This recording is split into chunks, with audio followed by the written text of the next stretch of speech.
जय हिंद दोस्तों।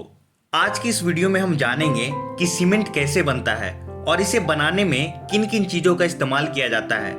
यह तो हम सभी लोगों को पता है कि सीमेंट कंस्ट्रक्शन लाइन या यूं कहे तो घर बनाने में एक महत्वपूर्ण भूमिका निभाता है, लेकिन बहुत कम लोगों को पता होगा कि सीमेंट की कंपोजिशन क्या होती है। सीमेंट मुख्य तौर पर कठोर चट्टानें जैसे कि लाइमस्टोन यानी कि चूना पत्थर जिसमें कैल्शियम कार्बोनेट की मात्रा बहुत अधिक पाई जाती है उससे बनी होती है।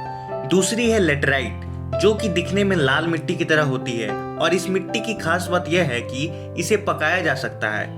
तीसरा है सेलस्टोन जो कि काले पत्थर जैसे दिखने में होता है और यह आसानी से कहीं भी मिल जाता है। चौथा और आखिरी पदार्थ है जो कि सीमेंट में पाया जाता है वह है red mud. In short cement में मुख्य तौर पर लाइमस्टोन, लेटेराइट, सेलस्टोन और रेडस्टोन मड पाया जाता है।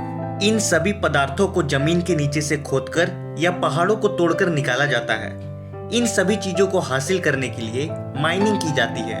आसानी से इन पदार्थों को हासिल करने के लिए बम का इस्तेमाल किया जाता है और इस बम ब्लास्ट में एक ही झटके में काफी पहाड़ टूट जाते हैं और विभिन्न पदार्थ जैसे कि लाइमस्टोन के छोटे छोटे टुकड़े हो जाते हैं और इन्हें ट्रक में लोड करके फैक्ट्रीज में ले जाया जाता है।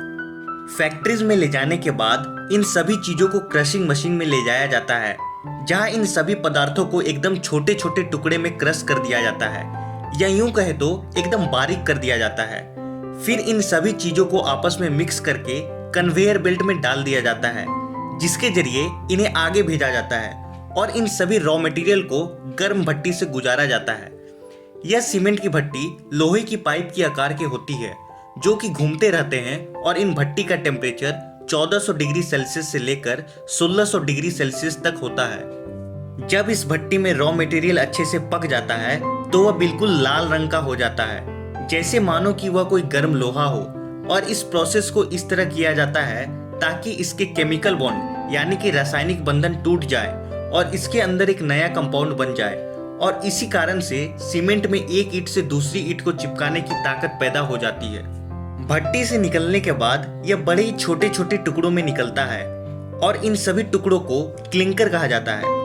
फिर इन क्लिंकर यानी छोटे टुकड़ों को एक ग्राइंडर में डाल दिया जाता है जहां इसे पीसा जाता है और इसी के साथ इसमें जिप्सम पाउडर भी मिक्स किया जाता है। जिप्सम पाउडर का काम होता है सीमेंट को जल्दी गाढ़ा होने से रोकना।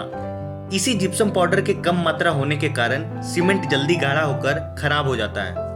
यह सब करने के बाद सीमेंट बनकर तैयार हो जाता है और अब जो काम बचता है वह है सीमेंट की पैकिंग। तो सीमेंट के पैकेट को अब मशीन में फिट किया जाता है और यह मशीन अपने आप सीमेंट के पैकेट में सीमेंट को भर देती है।